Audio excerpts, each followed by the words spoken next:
走进现实生活，讲述离奇故事。大家好，我是小陈，欢迎观看陈峰故事。小倩，放学之后你来帮我摘点蚕豆。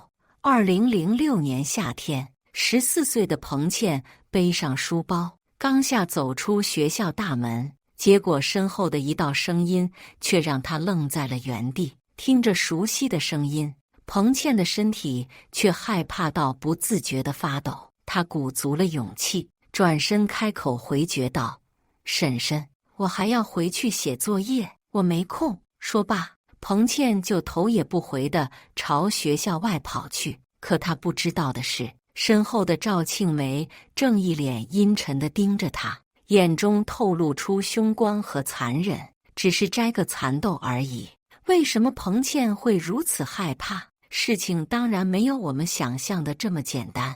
曾经的小学教师赵庆梅打着摘蚕豆是化肥的幌子，却对22名女学生下毒手。直到多张照片被爆出，人们才得知害人的真相。彭倩，你最近怎么心不在焉的？上课也不认真。课堂上，老师正在讲课，座位上的彭倩却开起了小差。被老师一顿教训后，彭倩两眼顿时涌出了泪水。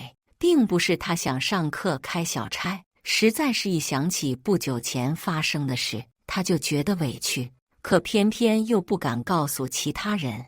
彭倩出生于贵州省某县一个偏僻的山村，父母为了赚钱，常年在外打工。彭倩从懂事开始，就在爷爷奶奶的身边生活。到了上学的年纪，父母将彭倩送到了伯伯彭云所在的学校读书。原本是想让彭云照顾彭倩，可谁也没想到，在学校里，彭倩却经历了一连串让她难以启齿的遭遇。彭云和妻子赵庆梅都是教师，彭云负责中学课程，而赵庆梅则在小学当代课老师。后来赵庆梅嫌弃老师的工资太低，干脆辞职不干，在学校门口摆摊卖起了零食。2006年初，刚刚升入初中的彭倩，在某个放学的路上，突然遇到了婶婶赵庆梅。赵庆梅的身边还站着一个本地女青年魏艳青，两人用一种难以言表的眼神，直勾勾地盯着彭倩。这让彭倩不自觉地往后退了2步。婶婶，你找我有什么事吗？彭倩目光怯怯地看着赵庆梅，小声开口问道。赵庆梅闻言，露出了一个自以为和善的微笑，对彭倩说道：“小倩呐，我家的蚕豆熟了，你陪我去摘点蚕豆，晚上给你煮蚕豆汤。”闻言，彭倩点了点头。她从小和爷爷奶奶一起长大，也少干家务活，帮伯伯婶婶摘点蚕豆也是情理之中的事。就这样，彭倩跟在赵庆梅的身后，来到赵庆梅家后院。可赵庆梅却并没有让她摘蚕豆，而是带着另外一个年幼的小女孩和彭倩见了面。小倩，这是和你一个学校的杨雅，你们先在我家住一晚，明天带你们去县里摘蚕豆。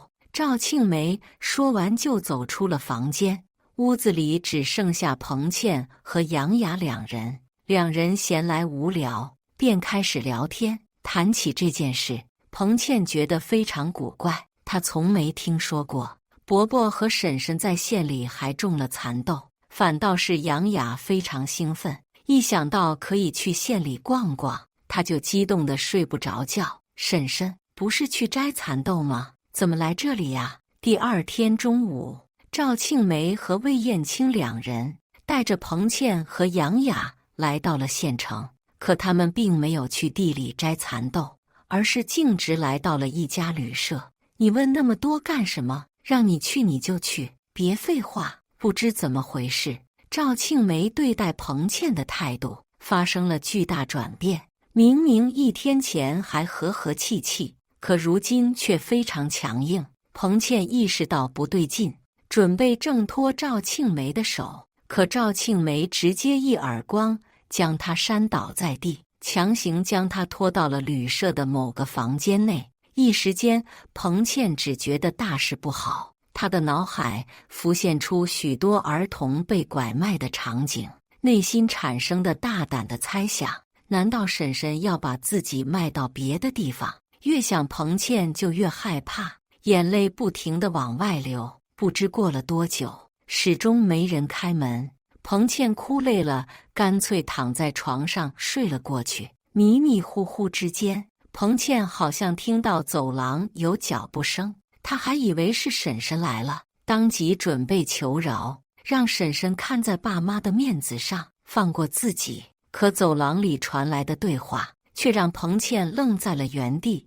听说这2个都是14岁的女学生，我可要好好品尝品尝，到时候我俩可以换着来，2个都尝尝滋味。彭倩听到这2句话后，顿时想到了什么，脸色变得愈发苍白。她伸出娇嫩纤细的小手，连忙来到门口，想要反锁房门。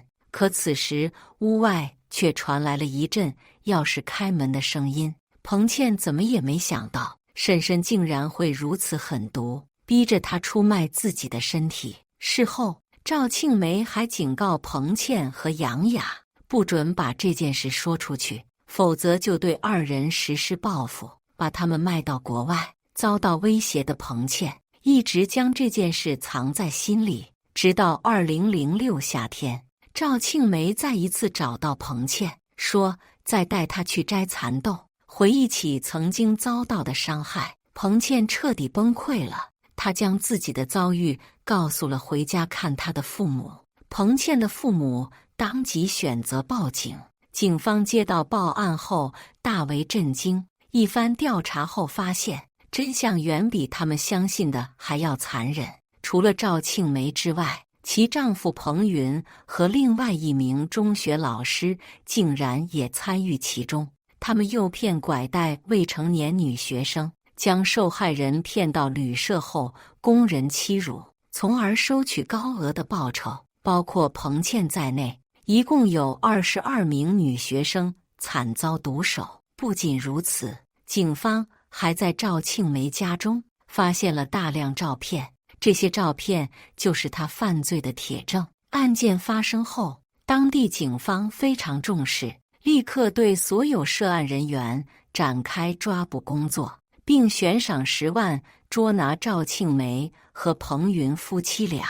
经过一番调查走访，终于2007年8月10日将这对恶毒夫妻于四川抓获归案。经过法院调查发现，赵庆梅在2006年3月和本乡女青年魏艳青聊天时，无意间得知带少女进行不正当交易可以赚大钱，于是内心产生了贪念。在学生开学后，他将目光放在了可怜的女学生身上。彭倩作为彭云和赵庆梅的侄女，竟然成为了2人第一个下手的目标。第一次作案得手后，赵庆梅拿到了5000多元的报酬，她的胆子也越来越大，甚至将丈夫彭云也喊了过来，一起作案。彭云虽然是一名中学老师，但心术不正，见能够赚钱，也不顾及是否违法，当即加入妻子，并在学校里物色受害者。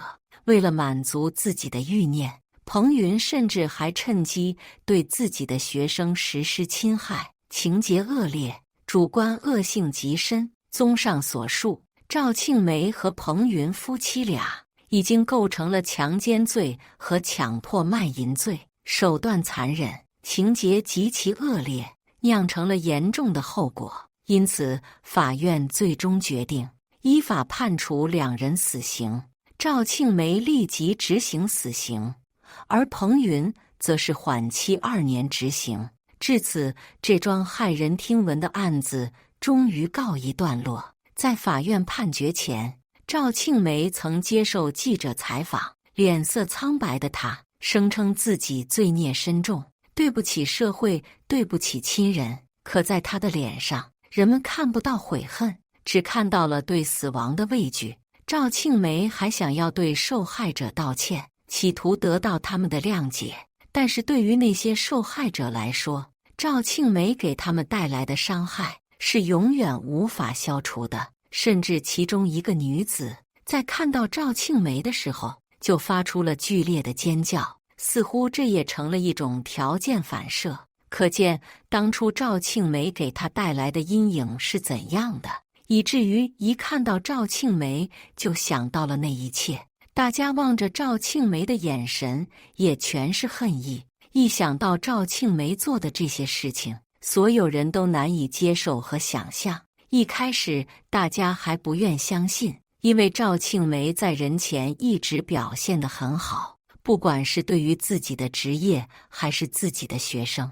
赵庆梅成绩不错，在大学的时候取得了优异的成绩，之后回来乡村教书。她为人亲切和蔼，和同事也相处得很好，见到他们都会笑着打招呼。而且对于学生们也是一如既往的爱护。从业这么些年，赵庆梅从来没有迟到早退，一直在自己的岗位兢兢业业。有一次周五放学，她也因为备课和准备教案忙活了很久。对于班里的学生，赵庆梅也一直比较照顾，会从他们的长处和短处出发，结合他们所学知识教学，而且为人温和，从来不打骂学生。大家对他印象都很好。有一次，其中一个家长为了感谢他，想要送给他一些礼物，可是赵庆梅也没有接受，还说这些都是他应该做的。因为这些种种，赵庆梅在大家心目中的印象也越发高大起来，几乎没有人敢胡乱说他，对他很是尊重。赵庆梅也培养出了很多优秀生活，因此当事情曝光的时候，所有人都难以置信，这个平日里温和善良的老师，背地里却是一个彻头彻尾的魔鬼。因为这件事，学校里也受到了很多影响，而赵庆梅做出还不肯承认，但是她的所作所为也不是证据。赵庆梅的垂死挣扎是没用的，不过大家更好奇她究竟为何要走这一步路。